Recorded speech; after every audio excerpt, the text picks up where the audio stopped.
Shalom Bapak Ibu Saudara sekalian terkasih di dalam Tuhan Yesus Kristus. Welcome to GKA Gloria Channel. Kita bersyukur Tuhan telah mengundang kita untuk datang beribadah kepadanya. Hari kita bersama-sama akan masuki Advent minggu yang ketiga. Kiranya menyambut Natal kita boleh menyucikan hati kita. Kita boleh menerima berita Natal dengan sukacita. Saya menyambut Bapak Ibu yang pertama kali mengikuti channel ini. Kiranya kita semua dimanapun kita berada, kita boleh diberkati oleh Tuhan. Selamat beribadah, Tuhan Yesus memberkati kita sekalian.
Shalom jemaat sekalian, selamat pagi. Allah telah mengundang kita untuk datang beribadah kepadanya. Mari kita datang dengan segenap hati, membawa seluruh keberadaan diri kita di hadapannya. Mari kita bangkit berdiri, kita bersaat teduh di hadapan Tuhan. Pertolongan kita dalam ibadah Minggu Advent ketiga hari ini adalah dalam nama Allah Bapa, Anak, dan Roh Kudus. Turunlah kiranya atas kita sekalian sukacita daripada Allah Tritunggal. Amin.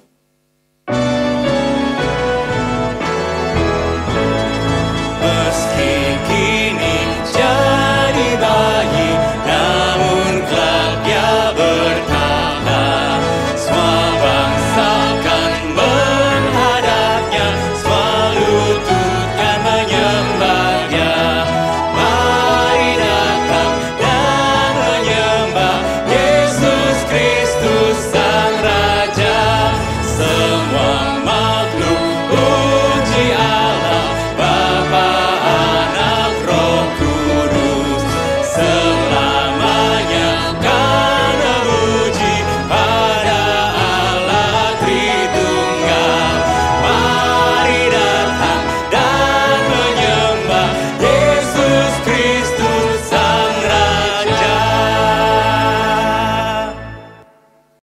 Hari ini kita memasuki Minggu Advent yang ketiga. Lilin yang kita nyalakan hari ini mengungkapkan sukacita di dalam Kristus. Sukacita karena keselamatan yang dikaruniakan Allah bagi setiap kita. Sukacita karena Allah senantiasa menjadi gembala bagi kita domba-dombanya. Sukacita karena kehidupan yang kekal yang Dia berikan bagi setiap kita. Sejak pertama kita mengenal Dia sampai selama-lamanya. Mari kita semua datang kepadanya, menantikan sukacita yang kekal yang Tuhan sediakan. Nyanyikanlah nyanyian baru bagi Tuhan, sebab Ia telah melakukan perbuatan-perbuatan yang ajaib. Keselamatan telah dikerjakan kepadanya oleh tangannya dan oleh lengannya yang kudus. Tuhan telah memperkenalkan keselamatan yang daripadanya, telah menyatakan keadilannya di depan mata bangsa-bangsa. Ia mengingat kasih setia dan kesetiaannya terhadap kaum Israel. Segala ujung bumi telah melihat keselamatan yang daripada Allah kita. Bersorak-soraklah bagi Tuhan, hai seluruh bumi, bergembiralah, bersorak-sorailah dan bermasmurlah. Bermasmurlah bagi Tuhan dengan kecapi dan lagu yang nyaring. Dengan nafiri dan sangkakala yang nyaring, bersorak-soraklah di hadapan Raja, yakni Tuhan. Ia lahir bagi kita. Ia pemberi kehidupan bagi kita, yang telah mati oleh karena dosa dan pelanggaran kita. Ia adalah Allah atas semesta, Ia adalah Raja atas hidup kita. Mari angkat suara kita memuji Dia, mengagungkan Dia dengan segenap kekuatan. Bawalah suaramu, dirimu padanya. Alam semesta melukiskan kebesaran Tuhan. Bumi dan surga menyanyikan kemuliaan nama-Mu. Oh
Allah, kami seharusnya membawa seluruh hidup kami meninggikan Engkau Tuhan. Engkau sumber pertolongan kami, Engkau sumber pertolongan kami.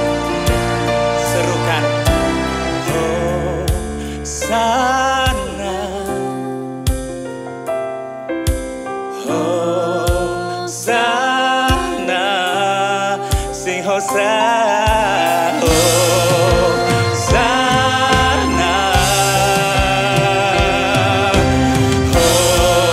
Hosana, layak dipuji disembah, Kaulah yang bertahta dulu, sekarang dan selamanya, Raja atas segala raja, namamu besar dan mulia, namamu besar dan mulia.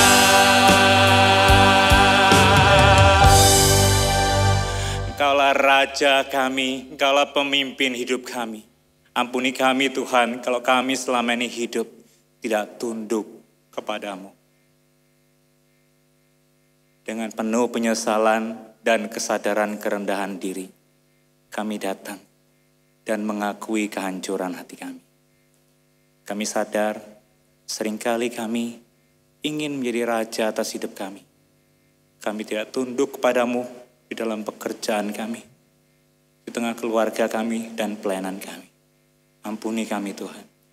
Bila Tuhan yang boleh berkemurahan membawa hati kami di altar-Mu, di mana kami dapat pemulihan yang datang dari Raja Damai, Yesus Kristus yang lahir bagi kami.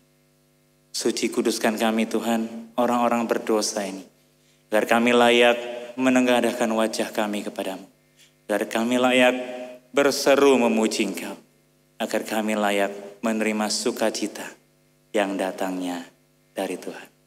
Berkati setiap kami, setiap detik ibadah ini, kami mengagungkan Engkau. Engkau menjadi Raja yang kami agungkan dan muliakan. Lebih daripada itu, seluruh hidup kami Tuhan, Engkau menjadi pemimpin dan Raja kami. Di dalam nama Yesus kami berdoa, kami berserah. Amin. Berita anugerah bagi kita terambil dari Efesus pasal 1 ayat 7 sampai ayat yang ke-8. Sebab di dalam Dia, oleh darahnya, kita beroleh penebusan, yaitu pengampunan dosa. Menurut kekayaan kasih karunia-Nya yang dilimpahkannya kepada kita dalam segala hikmat dan pengertian. Telah janji anugerah bagi setiap kita diampuni dan diberikan anugerahnya. Bapak Ibu dipersilakan untuk duduk. Tuhanlah sumber pertolongan dan sukacita kita, yang mengundang kita untuk datang bersorak di hadapannya. Mari kita menaikkan pujian.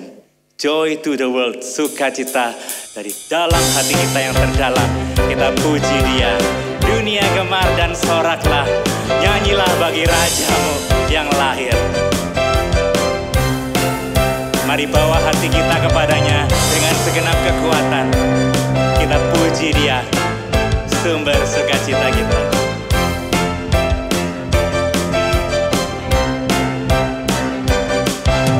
Dunia gemar dan soraklah, Rajamu lahirlah. Beri hatimu kepadanya, bersama nyanyilah, bersama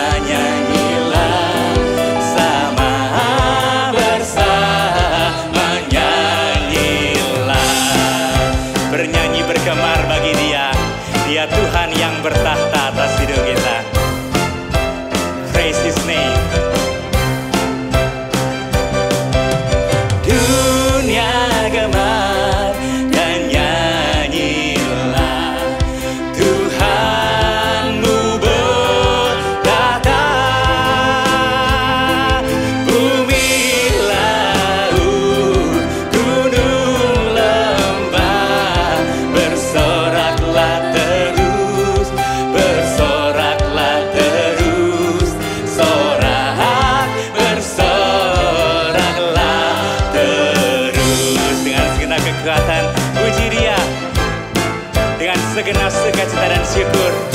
Pujilah namanya, Yesus yang memerintah atas dunia. Yesus memerintahkan dunia dengan anugerahnya,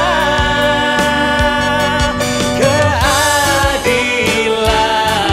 dan kebenaran, dan ajaib kasih-Nya, dan ajaib kasih-Nya, ajaib dan ajaib kasih-Nya, ajaib dan ajaib kasih-Nya.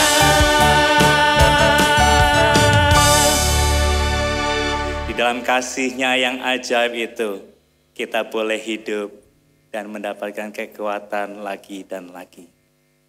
Sungguh ajaib kasih Tuhan. Ia lahir di malam Natal, memberikan pengharapan bagi kita yang berseru kepadanya. Mari kita membawa hati kita, hidup kita bersujud di hadapannya.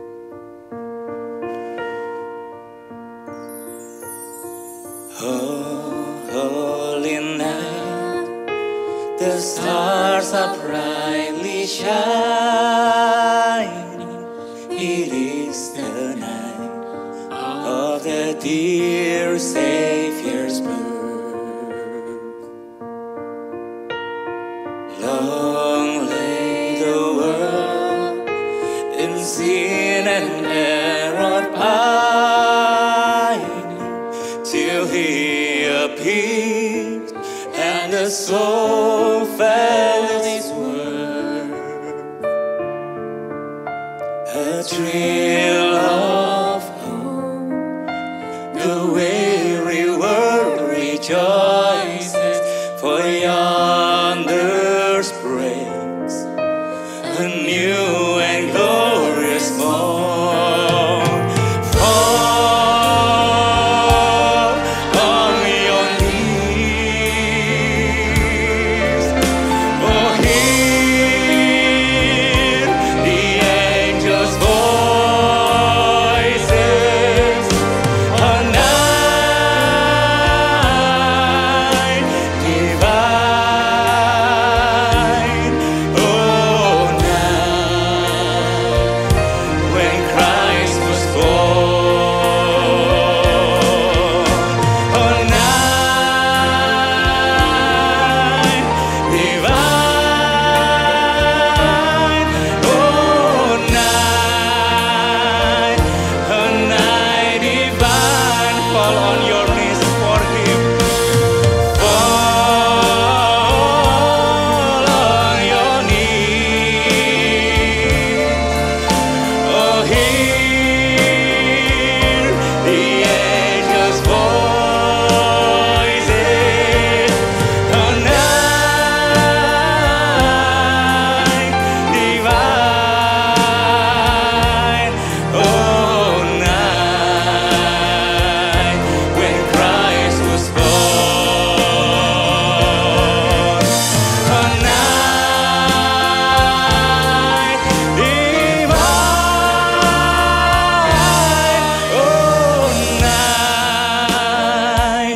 oh, night divine.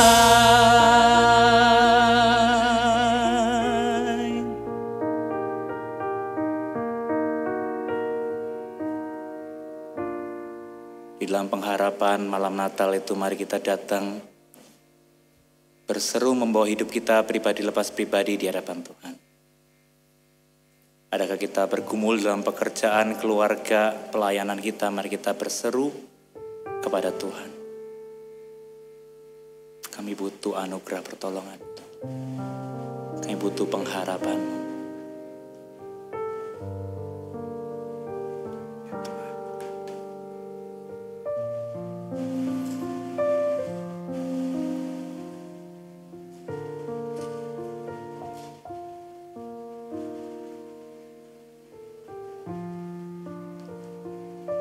Sama seperti para gembala yang bersuka cita mendengarkan berita Natal dari para malaikat, kami pun percaya berita sukacita dan pengharapan itu juga tersedia dalam hidup kami Tuhan.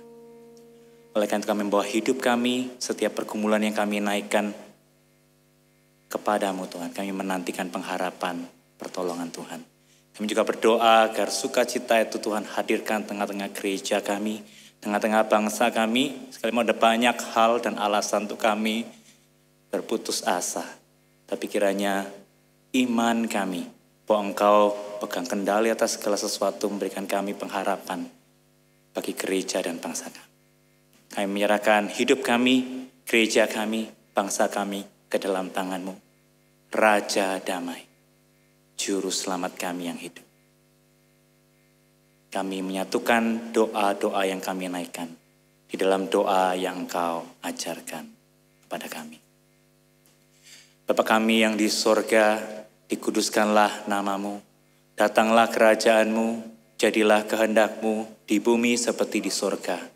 Berikanlah kami pada hari ini makanan kami yang secukupnya, dan ampunilah kami akan kesalahan kami, seperti kami juga mengampuni orang yang bersalah kepada kami. Dan janganlah membawa kami dalam pencobaan, tetapi lepaskanlah kami daripada yang jahat. Karena Engkaulah yang punya kerajaan dan kuasa dan kemuliaan sampai selama-lamanya. Amin.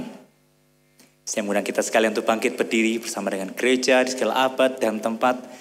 Mari kita mengikrarkan pengakuan iman kita.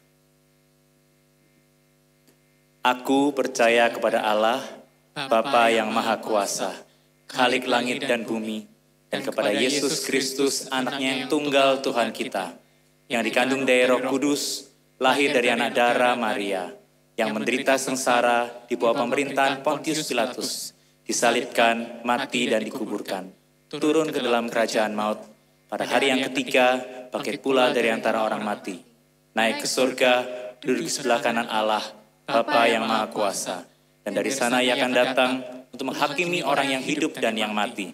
Aku percaya kepada Roh Kudus, gereja yang kudus dan am, persekutuan orang kudus, pengampunan dosa, kebangkitan tubuh, dan hidup yang kekal. Amin.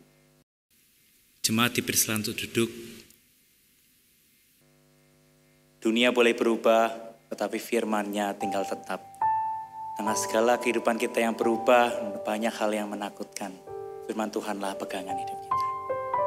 Mari kita menyiapkan hati kita menyambut firman Tuhan.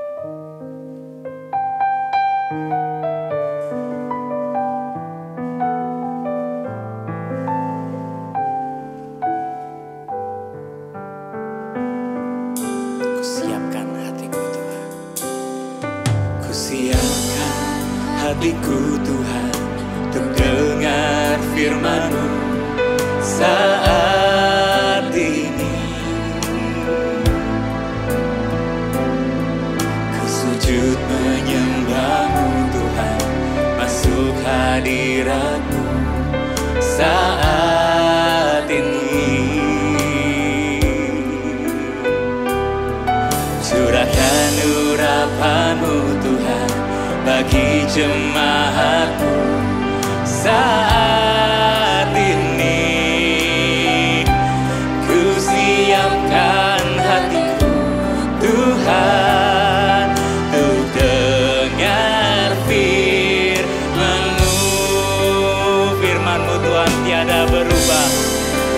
Firman-Mu Tuhan tiada berubah.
untuk hadirat-Mu saat ini.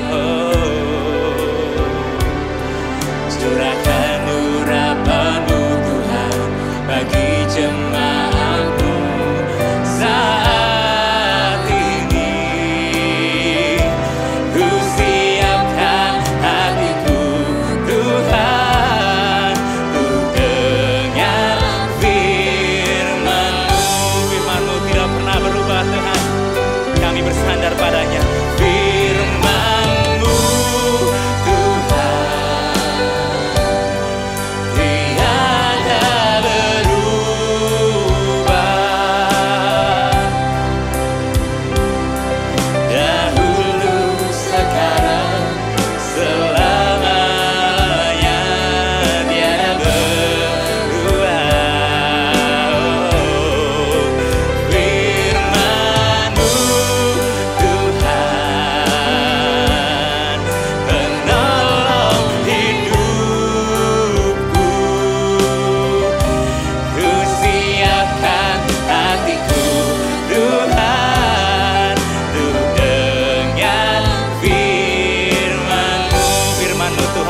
yang kami pegang.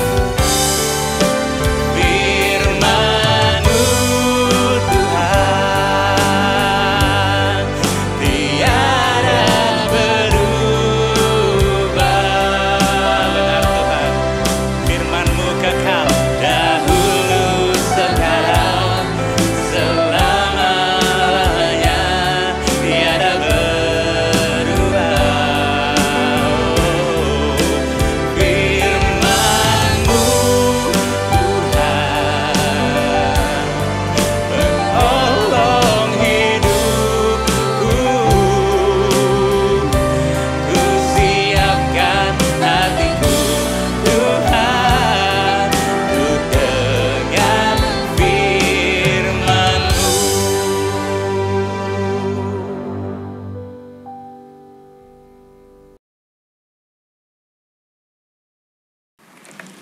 Shalom Bapak Ibu yang dikasihi oleh Tuhan. Minggu ini kita bersuka cita ketika kita boleh memasuki minggu Advent yang ketiga. Kita boleh bersama-sama kembali beribadah di hadapan Tuhan. Mari Bapak Ibu, saya mengajak kita bersama-sama menyiapkan diri untuk firman Tuhan yang akan kita baca dan renungkan bersama dalam kesempatan ibadah pada minggu ini. Kita berdoa mohon pimpinan Tuhan. Bapa Surgawi, kami mengucap syukur kepadamu untuk tangan Tuhan yang menggembalakan hidup kami. Untuk tangan Tuhan yang menyertai dan memelihara hidup kami. Hari-hari yang kami jalani ya Tuhan, minggu lepas minggu. Minggu ini kami boleh memasuki masa raya minggu Advent yang ketiga. Kami mengucap syukur kepada Tuhan. Biarlah Tuhan terus penuhi hati kami dengan sukacita yang datang daripada Tuhan ketika kami beribadah di hadapan Engkau. Saat ini ya Tuhan, kami menyiapkan hati kami. Kiranya Roh Kudus menolong dan memimpin kami ketika kami membaca dan merenungkan akan bagian firman-Mu. Biarlah bagian yang terbaik yang Allah janjikan, yang bernilai kekal, itu boleh tinggal tetap di dalam hidup kami dan kami boleh menjadi pelaku daripada firman Allah yang hidup. Pakai hamba-Mu ya Tuhan untuk menjadi berkat bagi kami semuanya. Dalam nama Yesus kami berdoa dan mengucap syukur. Amin. Mari Bapak Ibu, saya mengajak kita sebagaimana tema Mimbar Gloria pada minggu ini adalah jiwaku bersukacita. Dengan dasar firman Tuhan yang terambil dari kitab Zefanya pasal yang ketiga, ayat yang ke-14 hingga ayat yang ke-20. Firman Tuhan berbunyi demikian, kitab Zefanya pasal yang ketiga, ayat yang ke-14, demikian bunyi firman Tuhan. Bersorak-sorailah hai putri Sion, bertempik soraklah hai Israel. Bersukacitalah dan beria-rialah dengan segenap hati, hai putri Yerusalem. Tuhan telah menyingkirkan hukum yang jatuh atasmu, telah menebas binasa musuhmu. Raja Israel, yakni Tuhan, ada di antaramu. Engkau tidak akan takut kepada malapetaka lagi. Pada hari itu akan dikatakan kepada Yerusalem, janganlah takut, hai Sion. Janganlah tanganmu menjadi lemah lesu. Tuhan Allahmu ada di antaramu sebagai pahlawan yang memberi kemenangan. Ia berkirang karena engkau dengan sukacita. Ia membaharui engkau dalam kasih-Nya. Ia bersorak-sorak karena engkau dengan sorak-sorai, seperti pada hari raya pertemuan raya. Aku akan mengangkat malapetaka daripadamu, sehingga oleh karenanya engkau tidak lagi menanggung celah. Sesungguhnya pada waktu itu aku akan bertindak terhadap segala penindasmu. Tapi aku akan menyelamatkan yang pincang, mengumpulkan yang terpencar, dan akan membuat mereka yang mendapat malu, mendapat pujian, dan kenamaan di seluruh bumi. Pada waktu itu aku akan membawa kamu pulang, yakni pada waktu aku mengumpulkan kamu, sebab aku mau membuat kamu menjadi kenamaan dan pujian di antara segala bangsa di bumi dengan memulihkan keadaanmu di depan mata mereka. Firman Tuhan. Jemaat yang dikasihi oleh Tuhan, kalau kita ditanya gitu ya, apakah respon Anda jika yang ada di depan mata kita adalah kehancuran dan penderitaan? Sebagian kita ketika kita diperhadapkan bahwa apa yang akan terjadi di depan kita adalah kehancuran dan penderitaan, maka kita akan bereaksi merespon dengan marah, bersungut-sungut, kecewa, dan sebagainya. Ya. Di dalam bagian firman Tuhan yang kita baca ini, justru di tengah-tengah berita penghukuman akan kesulitan dan penderitaan yang bakal dialami oleh suku Yehuda pada waktu itu, kerajaan Yehuda bagian selatan. Zefanya justru menutup bagian kitabnya itu berkata, bersorak-sorailah dan bersukacitalah dengan segenap hati. Kalau seandainya pada waktu itu saya menjadi salah satu daripada umat Yehuda pada waktu itu, saya mungkin akan bertanya kepada Zefanya. Saya tidak akan ragu menanyakan, Tuhan, kenapa harus bersorak-sorai sedangkan di depan mata adalah pembuangan? Tuhan, kenapa harus bersorak-sorai dan bersukacita kalau di depannya adalah kehancuran daripada Yerusalem dan terbuangnya kerajaan Yehuda? Kasih saya satu alasan, ya Tuhan, dan jangan diam. Saya mungkin akan berespon seperti itu. Di dalam kitab yang kita baca ini, Nabi Zefanya itu memperkenalkan dirinya bahwa di ayat pertama, kalau engkau dan saya baca, firman Tuhan datang kepada Zefanya bin Kusi bin Gedalia bin Amaria bin Hizkia dalam zaman Yosea bin Amon, Raja Yehuda. Zefanya menjelaskan latar belakang dan keturunannya, bahwa dia adalah salah satu keturunan daripada Raja Hizkia. Hizkia adalah kakek buyutnya. Dia hidup pada masa sebelum pembuangan itu terjadi dan dia melayani Tuhan. Ketika Zefanya melayani, apa yang bakal terjadi bagi bangsa Israel, suku Yehuda pada waktu itu, bahwa mereka akan dibuang 70 tahun di Babel, itu belum terjadi. Berita penghukuman itu sudah sampai dan segera akan mereka alami. Zefanya pada waktu itu hidup dalam satu masa yang sulit.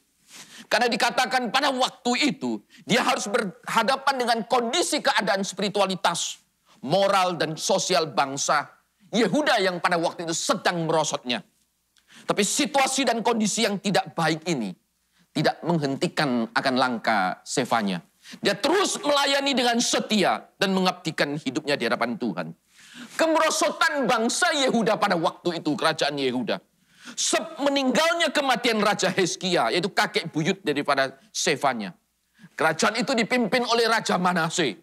Disitulah dia mendirikan kembali mesbah Baal yang telah diruntuhkan, yang dimusnahkan oleh Hizkia. Sebaliknya orang-orang yang berusaha untuk memelihara kesetiaan dan menyembah kepada Tuhan, Yahweh yang benar, justru mereka dikejar, mereka dihukum, bahkan kematian di depan mata mereka. Walaupun akhirnya Manase itu bertobat pada masa akhir hidupnya, tetapi anaknya Raja Amon yang kemudian menggantikan dia, itu terus berkancah dan hidup di dalam penyembahan berhala, hidup di dalam dosa seperti yang dilakukan oleh nenek moyang mereka yang jahat itu. Nabi Zefanya pada waktu itu merayani, dikatakan pada zaman Raja Yosia. Dia bernubuat memperingatkan akan orang-orang di Yehuda dan di Yerusalem akan datangnya hukuman daripada Allah. Karena mereka jatuh di dalam penyembahan berhala dan mengabaikan akan Tuhan. Mereka didorong untuk bertobat dan kembali kepada Tuhan. Supaya sesudah penghukuman, mereka boleh dikumpulkan kembali. Tuhan akan menebus mereka, akan membawa mereka kembali. Nabi Zefanya tidak hanya terpaku pada proses yang sulit kalau engkau dan saya lihat.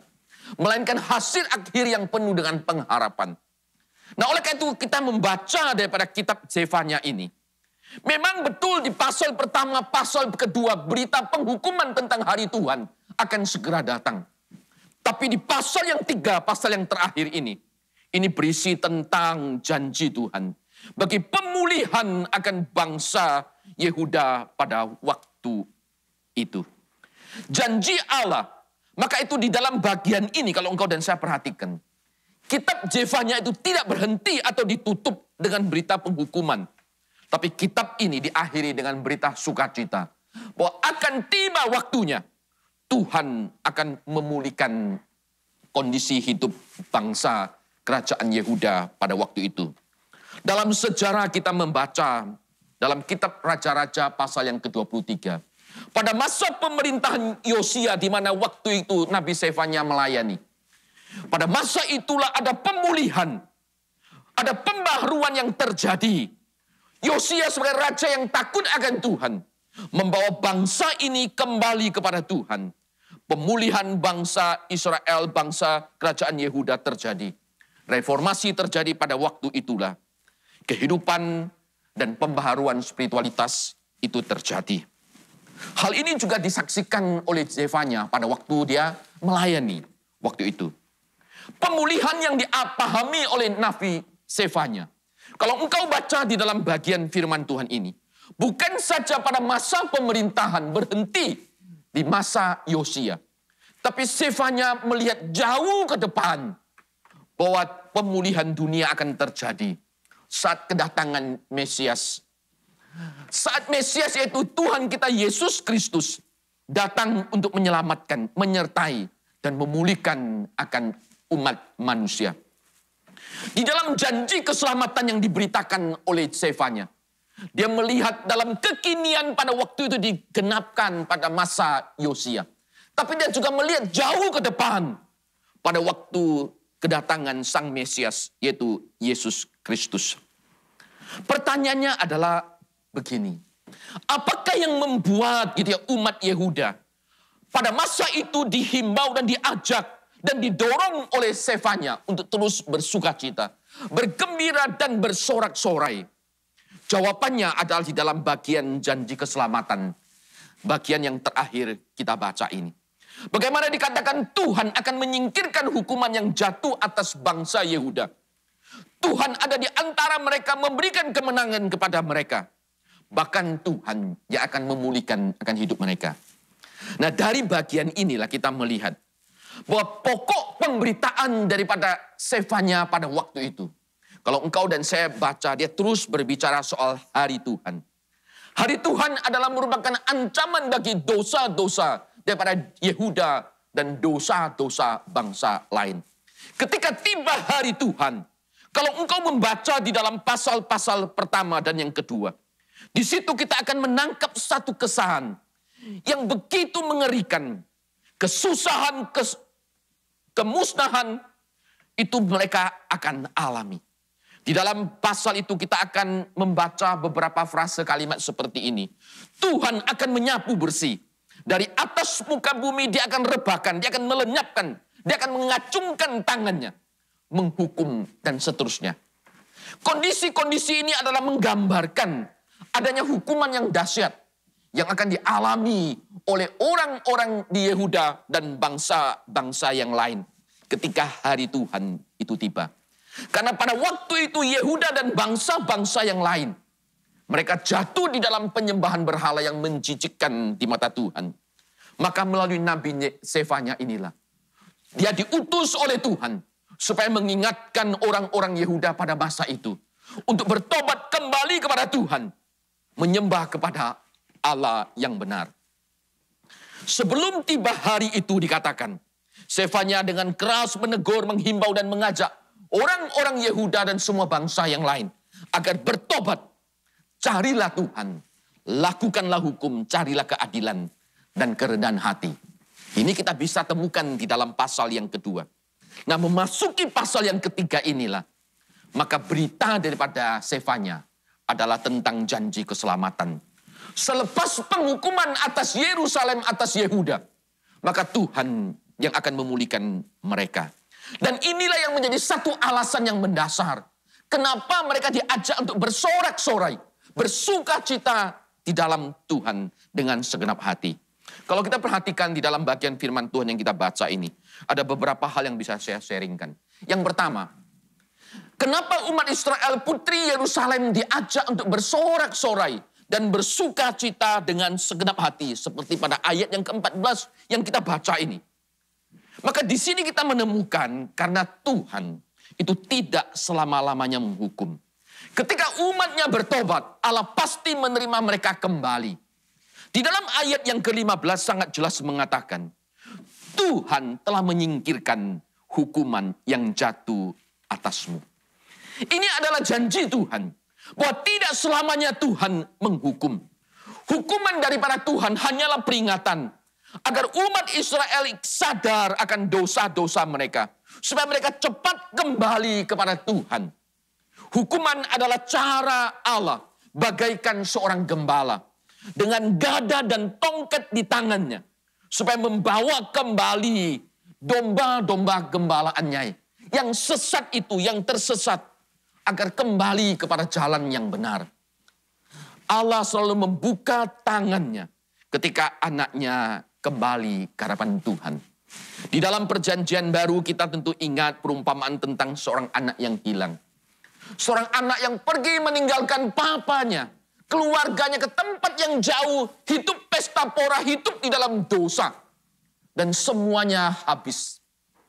Ketika hidup dalam kehinaan, dia teringat kembali kepada ayahnya yang ada di rumah. Para pekerja-pekerja di rumah orang tuanya yang bisa menikmati hidup. Lalu dia kembali. Alkitab mencatat tiap hari sang ayah itu datang keluar untuk melihat kapan anaknya itu kembali. Ketika anak itu kembali, maka papanya dengan tangan terbuka menyambut dia dan memeluk dia dan memulihkan akan seluruh hak hidupnya. Di dalam kitab Sefanya ini, Nabi Yesaya juga menggambarkan hati Allah itu dengan kasih setia dan rahmat yang jauh melampaui segala pelanggaran dan dosa mereka. Sehingga dia katakan Tuhan telah menyingkirkan hukuman atas mereka. Kalau kita bandingkan dengan kitab Yesaya yang juga melayani pada zaman yang tidak terlalu jauh berbeda. Nabi Yesaya mengatakan di dalam pasal yang ke-54 ayat yang ke-8. Dalam murka yang meluap aku telah menyembunyikan wajahku terhadap engkau sesaat lamanya. Tapi dalam kasih setia abadi aku telah mengasihi engkau. Firman Tuhan penebusmu. Hanya sesaat Yesaya mengatakan, murka Allah itu meluap atas hidup mereka. Tuhan menyembunyikan wajahnya, menghukum mereka hanya sesaat. Tetapi kasih setia itu hesed yang datang daripada Allah. Itu adalah selama-lamanya. Karena Kristus Allah kita itu adalah penebus yang hidup. Itulah yang berita yang ingin disampaikan oleh Sefanya. Supaya mendorong mereka itu terus bersuka cita. Bahwa ada jaminan pengampunan yang Allah berikan. Maka itu dikatakan bersorak-sorailah hai putri Yerusalem. Putri Sion bertempik soraklah hai Israel, bersuka citalah. Dan berialah dengan segenap hati. Itu adalah berita. Bahwa kasih setia Tuhan itu melampaui segala pelanggaran dan dosa mereka. Tuhan tidak lagi mengingat hukuman atas mereka. Tuhan sudah menyingkirkan itu semuanya. Di atas kayu salib, bukankah Kristus juga mendemonstrasikan akan kasih setia Tuhan yang begitu luar biasa, yang begitu agung dan begitu mulia. Manusia yang berdosa yang seharusnya dihukum. Pada waktu kita memandang kepada Kristus dan percaya kepada Dia sebagai Tuhan dan Juru Selamat. Pada waktu kita dilahirbarukan oleh Roh Kudus.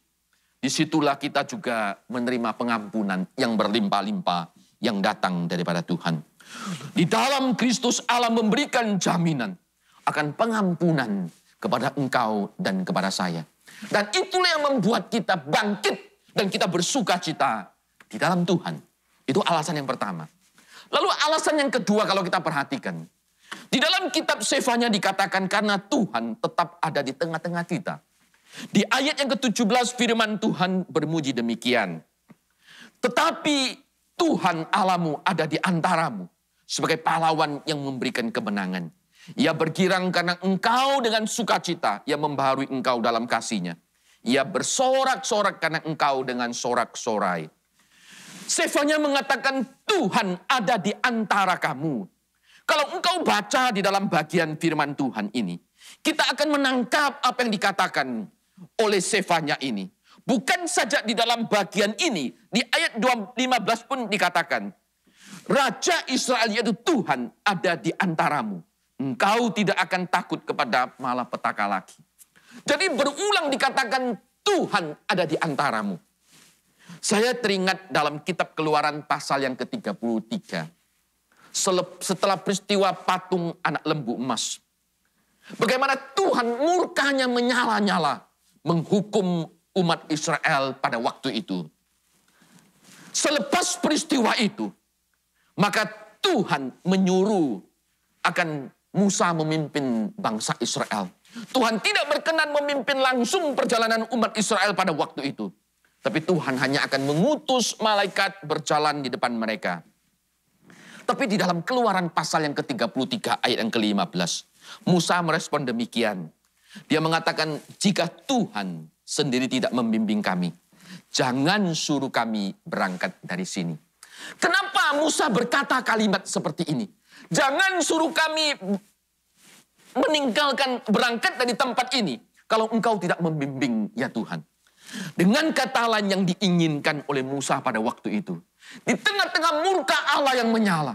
Kiranya Tuhan berbelas kasihan, Tuhan tetap ada di antara mereka. Tuhan tetap menyertai dan Tuhan tetap memimpin. Nah, Sefanya itu melihat konsep ini. Ketika Tuhan murka, ketika Tuhan membuang mereka, itu bukan berarti Tuhan sudah melupakan dan meninggalkan mereka. Sefanya mengatakan Tuhan tetap ada di antaramu. Sehingga kalau engkau baca di dalam beberapa kitab yang lain, kita akan mendapatkan. Ketika bangsa Israel dalam masa pembuangan, mereka di situ pun tangan Tuhan memelihara mereka dan menuntun mereka. Genap setelah 70 tahun pada masa itu, mereka dibawa kembali oleh Tuhan. Janji penyertaan Allah, ini pun kita alami pada waktu Yesus lahir di dalam dunia ini. Dan dia akan dinamai Immanuel, yang berarti Allah beserta dengan kita. Dan di kitab terakhir dalam Injil Matius, ketika Yesus terangkat naik ke surga, Yesus sendiri pun berkata, aku akan menyertai engkau hingga kepada kesudahan daripada zaman. Penyertaan Allah. Ketika Yesus lahir sebagai baby, dia katakan, dia akan dinamakan Immanuel. Allah beserta dengan umatnya. Jadi apa yang dilihat oleh Sefanya sebelum Yesus lahir, bahwa Tuhan ada di antara kamu. Tuhan menyertai engkau sebagai pahlawan yang memberikan kemenangan. Pada waktu Yesus lahir, dia dinamai Immanuel. Allah beserta dengan kamu. Allah ada di tengah-tengah kamu. Itulah janji Allah. Itu yang menjadi alasan kenapa umat pada waktu itu di tengah-tengah kondisi yang tidak menguntungkan. Dia tetap katakan, bersukacitalah. Jiwaku bersukacita di hadapan Allah. Ini yang kedua. Lalu yang ketiga, kalau kita perhatikan. Sefanya mengatakan karena Tuhan akan memulihkan akan hidup umatnya. Saudaraku yang dikasihi oleh Tuhan, di dalam ayat yang ke-20, ini adalah ayat yang terakhir yang mengungkapkan akan seluruh pengharapan daripada umat pada masa itu. Pada waktu itu aku, yaitu Tuhan, akan membawa kamu pulang. Yakni pada waktu aku mengumpulkan kamu. Sebab aku mau membuat kamu menjadi kenamaan dan kepujian di antara bangsa-bangsa di bumi. Dengan memulihkan keadaanmu di depan mata mereka, firman Tuhan. Di situ dikatakan bahwa Tuhan akan membawa mereka pulang. Lalu Tuhan akan memulihkan mereka di depan mata bangsa-bangsa yang pada waktu itu menjadi musuh daripada mereka. Inilah janji firman Allah yang membuat mereka bersuka cita di hadapan Allah. Nabi Sefanya tidak menutup kitabnya dengan penghakiman, melainkan dengan gambaran tentang Allah yang bukan saja menyelamatkan umatnya dari semua penderitaan, tapi dia juga adalah Allah yang dengan cinta kasih memperbaharui akan hidup mereka. Allah juga berkenan memulihkan keadaan mereka. Di akhir bagian kitabnya ini, kita melihat betapapun amarah Allah yang menyala-nyala karena dosa dan kedegilan daripada umat Yehuda pada waktu itu, Allah tetap mengasihi mereka. Allah tetap mencintai mereka. Pembuangan ke Babel bukan untuk menghancurkan akan hidup mereka, melainkan supaya melalui itu mereka belajar bagaimana kembali kepada Allah. Tuhan memulihkan akan hidup mereka.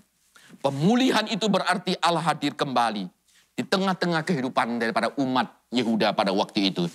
Israel akan dipulihkan kembali menjadi umat kepunyaan Allah.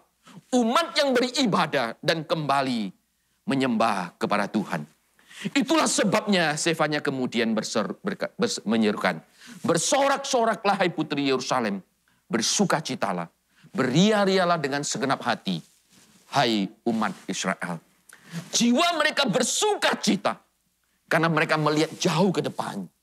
Sesudah pembuangan akan ada pemulihan hidup. Tuhan akan membawa mereka kembali. Dan secara mencatat, itu digenapkan oleh Allah itu sendiri. Dalam memasuki minggu Advent yang ketiga, terlebih dalam rangka menyambut akan Natal tahun ini juga, kita dipanggil tetap hidup dalam sukacita. Sekalipun kondisi kita saat ini belum boleh dikatakan sangat amat baik. Engkau dan saya tetap masih hidup dalam masa pandemik. Tapi Tuhan mengaruniakan sukacita karena Kristus yang lahir, yang akan kita peringati bersama. Itulah yang memberikan pengharapan bahwa akan ada hari esok. Sebagai satu pertanyaan terakhir, kenapa hari ini umat Tuhan sulit bersukacita? Apa yang membuat engkau dan saya sulit bersukacita? Charles Swindoll dalam salah satu bukunya dia mengatakan, apa yang membuat manusia kehilangan sukacita? Yaitu adalah karena adanya kekhawatiran, tekanan batin, dan ketakutan. Kekhawatiran ada kegelisahan yang berlebihan akan satu hal yang mungkin terjadi, yang mungkin juga tidak terjadi. Ini bisa terjadi, tapi juga bisa tidak terjadi. Dan biasanya itu tidak terjadi. Hari ini di dalam masa pandemik, boleh dikatakan sebagian kita dikuasai oleh kekhawatiran yang berlebihan. Kita takut sana, takut sini.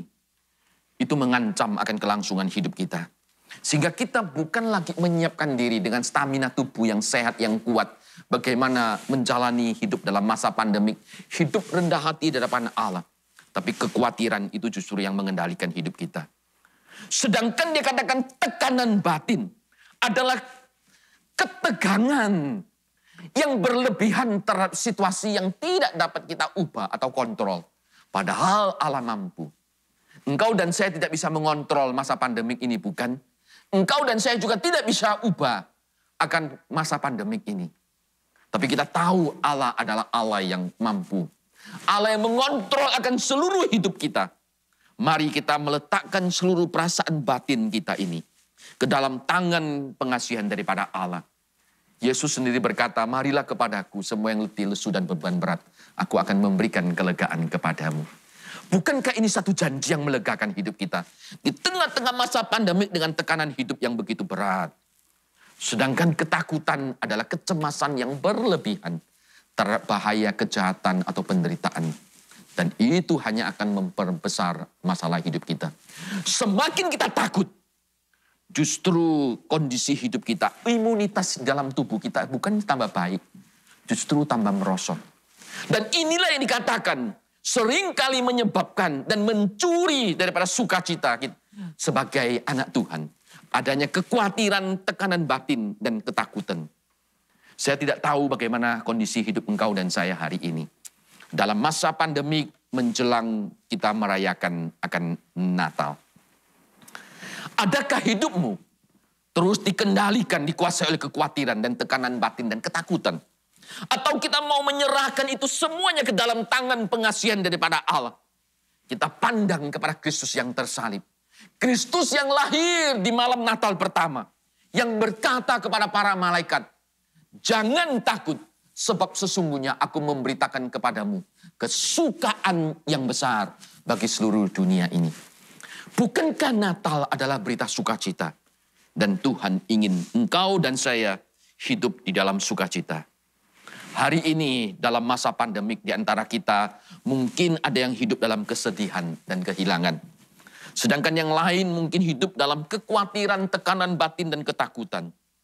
Ingatlah, ini bukan akhir dari segala-galanya. Pada akhirnya, pada hari yang ditentukan, Tuhan akan memperbaharui dan memulihkan hidup kita. Bukankah ini yang Tuhan kerjakan pada masa Zefanya? Yang Tuhan janjikan. Penderitaan betul ada di depan mata mereka. Kesulitan betul ada di depan mata mereka. Bahaya betul sedang mengancam mereka. Karena sebentar lagi mereka akan didatangi oleh suku-suku bangsa yang kuat. Kerajaan Babel akan menawan mereka. Tapi Zefanya tetap mengatakan, itu bukan akhir segala-galanya.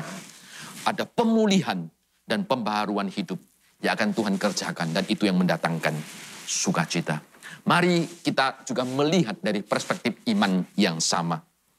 Saya menutup dengan satu kutipan dari Mazmur 118 ayat yang ke-24. Inilah hari yang dijadikan Tuhan. Mari kita bersorak-sorak dan bersukacita karenanya. Inilah hari yang dijadikan Tuhan. Tuhan ingin engkau dan saya tetap mengalami sukacita di dalam Tuhan. Karena berita Natal adalah berita sukacita. Ingat apa yang Tuhan katakan, hari ini telah lahir bagimu seorang juru selamat, yaitu Yesus Kristus di kota Daud. Jangan takut, sebab sesungguhnya aku memberitakan kepadamu kesukaan yang besar. Biarlah berita Natal itu engkau dan saya alami. Sehingga dalam diri kita, dalam hati kita yang dalam, terus dipenuhi dengan sukacita yang meluap di hadapan Tuhan. Tuhan berkati kita semuanya. Amin. Mari kita berdoa sekali lagi. Tuhan, kami bersyukur karena berita Natal adalah berita sukacita. Bukan ketakutan, bukan kekhawatiran. Tuhan, kami hidup dalam satu zaman yang tidak mudah. Sebagian kami mengalami kehilangan. Kami mengalami kesedihan. Kami mengalami kekhawatiran, kecemasan. Tuhan, angkat semua beban itu. Tuhan, penuhi akanlah umat-Mu ketika kami memasuki masa raya Natal Advent minggu yang ketiga ini. Hati kami dipenuhi dengan kegirangan, dipenuhi sorak-sorai, dipenuhi dengan sukacita. Karena kasih setia Tuhan melampaui segala kelemahan kami.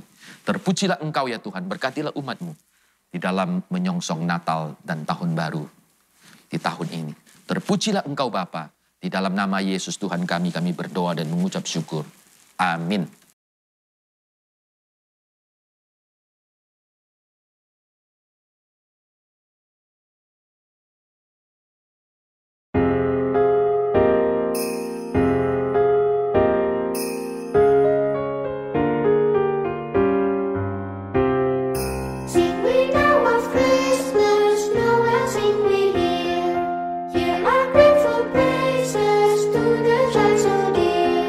Sing we know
Tiba saatnya kita akan memberi persembahan kepada Tuhan. Mari kita memberi yang terbaik kepadanya, sumber sukacita kita. Kita memberi dengan sukacita. Persembahan dapat diberikan dengan cara scan QRIS atau transfer ke rekening gereja masing-masing.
Mari puji Tuhan kita.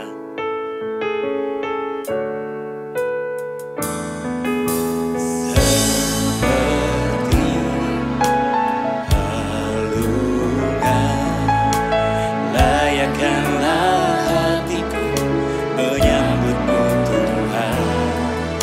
Seperti emas kemenyandanmu, biar hidupku berkenan padamu.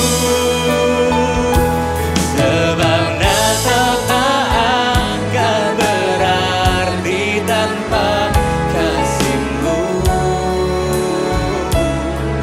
Lahir di hatiku hanya bersama-Mu, Yesusku, rasakan selalu. Indahnya Natal sebab Natal tak akan berarti tanpa kasih-Mu. Lahir di hatiku hanya bersama-Mu, Yesusku, rasakan selalu, selalu. Indahnya Natal di hatiku. Mari kita bangkit berdiri. Ya Tuhan, kami bersyukur dan kami terhormat kalau kami yang tiada bernilai ini boleh beribadah kepadamu, bahkan membawa persembahan kami kepada Tuhan. Biarlah seperti emas, kemenyan, dan mur yang dibawa oleh para majus, kami pun membawa persembahan ini dengan ketundukan hati kami kepadamu. Kesadaran bahwa kalau kami boleh memiliki nafas kehidupan, itu semua karena anugerah-Mu. Kami memberikan hidup kami sepenuhnya kepadamu Tuhan, Raja kami yang hidup. Biarlah persembahan ini mewakili seluruh kehidupan kami yang kami persembahkan kepadamu Tuhan setiap hari di dalam hidup kami. Berkati persembahan ini dipakai untuk kemuliaan nama Tuhan. Pakailah hidup kami juga untuk kemuliaan nama Tuhan. Dalam nama Yesus kami berdoa, kami menyerahkan persembahan dan diri kami. Amin.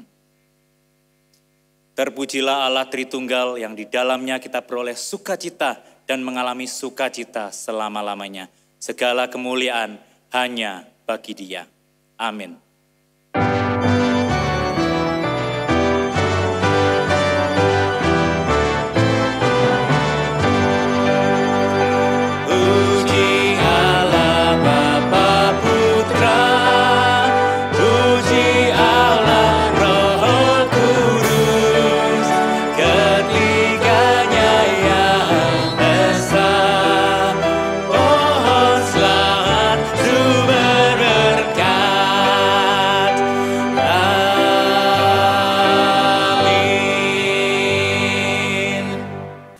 Saudaraku yang dikasih oleh Tuhan, di penghujung ibadah ini, mari arahkanlah hatimu kepada Kristus dan terimalah berkat Tuhan. Kiranya Allah sumber pengharapan memenuhi kamu dengan segala sukacita dan damai sejahtera dalam imanmu kepada Yesus Kristus Tuhan.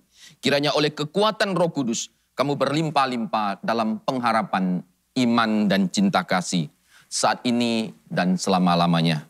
Amin.